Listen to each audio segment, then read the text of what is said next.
নমস্কার বন্ধুরা, আজকে নিয়ে হাজির হয়েছি কাঁচকলা দিয়ে মাছের ঝোলের রেসিপি নিয়ে। শুধুমাত্র কাঁচা লঙ্কা এবং জিরে বাটা দিয়ে বাড়ির ছোট থেকে বড় এবং অসুস্থ রোগীদের জন্য উপযুক্ত একটি রেসিপি।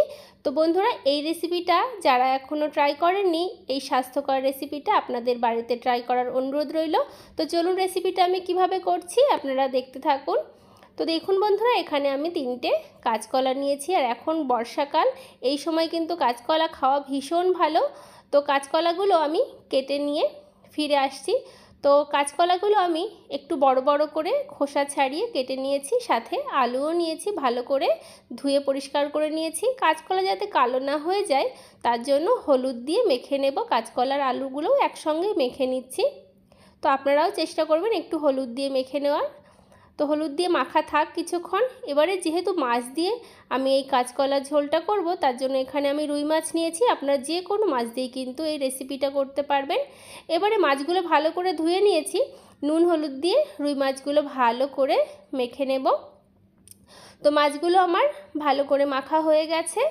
এবারে কড়াইতে সর্ষের তেল দিয়েছি, রান্নাটা সর্ষের তেলেই করব। নুন হলুদ দিয়ে মেখে রাখা রুই মাছগুলো ভালো করে ভেজে নেব। তো একে একে সব মাছগুলো উল্টে পাল্টে লাল লাল করে ভেজে নিচ্ছি। তো মাছগুলো উল্টে পাল্টে আমার লাল লাল করে ভাজা হয়ে গেছে, তুলে নিচ্ছি। একে একে বাকি মাছগুলো একই রকমভাবে ভেজে নেব। এবারে সব মাছগুলো আমার ভাজা হয়ে গেছে। ওই তেলের মধ্যেই, যেহেতু তেল আছে, বেশি তেলে রান্না করব না, ফোড়নে দিলাম গোটা জিরে আর হলুদ দিয়ে মেখে রাখা কাঁচকলা আলুগুলো দিয়ে দিলাম। দিয়ে ভালো করে কিছু সময় একটু ভেজে নেব। আর রান্নাটা যেহেতু বললাম আমি কাঁচা লঙ্কা ঝালে করব, তার জন্য আমি কাঁচা লঙ্কা দিলাম, আপনারা ঝাল বুঝে দেবেন। এবারে দিয়ে দিচ্ছি জিরে বাটা। এখানে শুধু জিরে বাটাই আছে, কাঁচা জিরে আমি পাটাতে বেটে নিয়েছি। এবারে ভালো করে সুন্দর করে কষিয়ে নেব কিছুক্ষণ, যাতে জিরের কাঁচা গন্ধটা চলে যায়। এবারে স্বাদ মতো নুন দিয়ে দিচ্ছি আর দেব হলুদ গুঁড়ো। যেহেতু আগে থেকে হলুদ দিয়ে কাঁচকলা আলু মাখা আছে, আমি সেই বুঝেই হলুদ দিলাম। দিয়ে ভালো করে এবার কষিয়ে নেব সুন্দর করে। তো বন্ধুরা, আমার এই কাঁচকলা আলু দিয়ে মাছের ঝোলের রেসিপি যদি আপনাদের ভালো লাগে, তাহলে অবশ্যই লাইক, শেয়ার, কমেন্ট, সাবস্ক্রাইব করে পাশের বেল আইকনটা প্রেস করার অনুরোধ রইল আপনাদের। তো ভালো সুন্দর করে কাঁচকলা আলু ভেজে নিয়েছি। এবারে পরিমাণ মতো জল দিয়ে দিচ্ছি ঝোলের জন্য। আর এই রেসিপিটা একটু ঝোলঝোল হলেই কিন্তু খেতে বেশি ভালো লাগে। আর গরমে যত হালকা পাতলা খাওয়া যায় ততই কিন্তু ভালো। ঢাকা দিয়ে রেখেছিলাম যতক্ষণ না কাঁচকলা আলুগুলো ভালো মতো সেদ্ধ হয়ে যায়। আপনাদের দেখাচ্ছি, দেখুন বন্ধুরা, আলুগুলো কত সুন্দর সেদ্ধ হয়ে গেছে।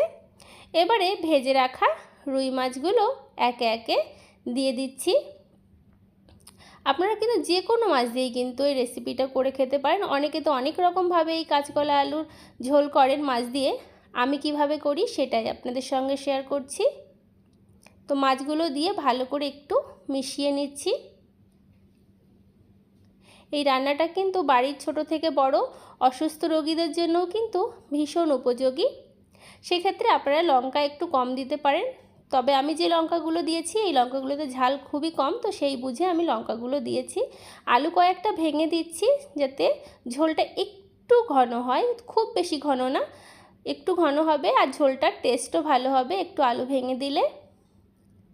তো রান্নাটা কিন্তু অলমোস্ট হয়ে এসেছে। আপনাদের কেমন লাগলো কমেন্ট বক্সে জানাতে একদম ভুলবেন না। এবারে আমি আগে থেকে জিরে শুকনো প্যানে ভেজে গুঁড়ো করে রেখেছিলাম, এই ভাজা জিরে গুঁড়ো দিয়ে দিলাম।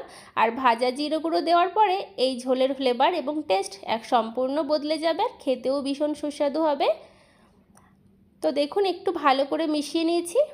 তো আপনাদের কেমন লাগলো অবশ্যই কিন্তু জানাতে ভুলবেন না। আর ভালো লাগলে লাইক, শেয়ার, কমেন্ট, সাবস্ক্রাইব করতেও কিন্তু একদম ভুলবেন না। আর বাড়িতেও কিন্তু আপনাদের ট্রাই করার অনুরোধ রইল বন্ধুরা। আমার কিন্তু রেডি হয়ে গেছে কাঁচকলা আলু দিয়ে রুই মাছের ঝোল।